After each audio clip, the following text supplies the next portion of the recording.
Hello everybody, welcome back to Screen Stars and welcome to another PlayStation 4 review. Well, more of an extension of a review really. Now, as some of you may be aware, last week I did a review for Star Wars Squadrons on the PlayStation 4 and I really quite enjoyed the game as it stood then. I give it a pretty reasonable score. Even though I did find aspects of the game a little bit bare bones and a little bit repetitive, but it was certainly a fun experience. However, I wasn't able at that time to do a PlayStation VR review because I didn't have a VR. And there were a couple of comments that mentioned that you can't really review this game without reviewing the whole of it, and that includes the VR. And I suppose they're kind of right. So I have now got hold of a PlayStation VR headset. There have been a number of games that I've wanted to play in VR for some time, and this obviously has added to that experience, and I really wanted to play it in VR. And this video is really my first experiences of playing this in PlayStation VR. Does it significantly change the gaming experience of Star Wars Squadrons? Well, the simple answer is yes, I suppose it does. It is stupidly exciting at times just to sit in a cockpit of a familiar starship in the Star Wars universe, sitting in a TIE fighter or an X-Wing, and looking round. Now you could do that on the base game, but in VR it's a whole different ball game. I mean, you literally feel as giddy as a schoolboy, sat in these cockpits looking around, looking at all the detail inside the cockpits, looking outside the cockpit, seeing your squad mates flying alongside you, looking over and seeing the wing, and it is a significantly improved experience, I think, to play this in VR. So it is definitely a strong recommendation from me to certainly play this game in VR if you get the opportunity. And if you're not sure, and if you're like me and you've been sat on the fence about PlayStation VR, you can pick up a headset these days for about £100, maybe a little bit less, depending on where you get it from. And you don't need PlayStation Move for this, you just need a controller to get the good full experience. And it does massively improve it. It even improves the cutscenes, whereas before they felt lifeless, and it just felt like you were being talked to by a character, whereas now, because it's in VR and you literally stood next to them or they're directly in front of you, you can see the model in front of you.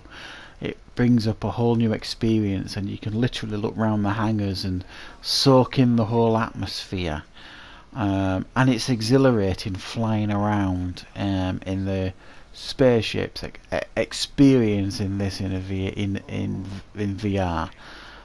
Yes, it does. I think it increases the enjoyment of this game. I've basically started again. I've started the story from the beginning.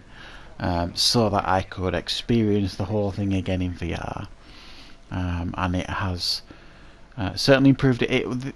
It has. There's a couple of side effects to that. In VR, it's a little bit more difficult to track the enemies until you get used to it. I suppose that's a fair thing to say. It takes a few missions to figure out and get used to. Manoeuvring your craft in VR and things and tracking the enemies. I certainly found it a little bit of a problem. It's not just as easy when you're not in VR, and obviously you lose some of the sharpness of the picture when you're in VR.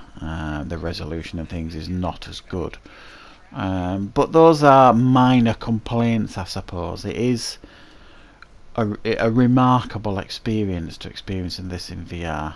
It doesn't take away from the fact that yes, I do think the game is still a little bit bare bones in regards to the multiplayer missions that you can do, and regardless of whether you're in VR or not, some of the missions are a little bit repetitive, but I'm certainly enjoying it. I'm very much enjoying it. I think this game, because they made it either VR or not VR, and it works just as well in either, It is one of these games that you're not going to miss out massively if you don't have VR. You're still going to enjoy the game, especially if you're a fan of Star Wars. But my suggestion would be to put a PlayStation VR in your Christmas list. Send your letter to Santa with lots of pleases and thank yous, and hopefully you might get yourself maybe a second-hand VR, PlayStation VR.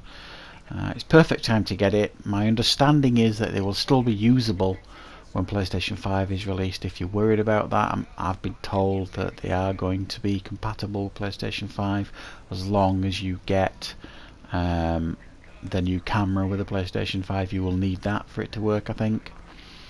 So to summarise then, it is definitely worth playing in VR, and I'm having a hugely fun experience. And my original score for the game without VR was 7 out of 10. So I'm rating the game now overall with VR as 8.5 out of 10. It does significantly increase the score, I think. I'm really enjoying playing in VR. So if you want to know a little bit more about the experience, you can go and watch my other review, which is based mainly on non-VR. This one is mainly just to talk about my experiences in VR. So thank you very much for watching, everybody. I hope you like this review expansion, I suppose, to give you a little bit more insight into playing Star Wars Squadrons in VR. Thank you. And now I've got a VR headset, I am probably going to start reviewing some PlayStation VR games. So I hope you're going to be interested in those. Thanks for watching, everybody.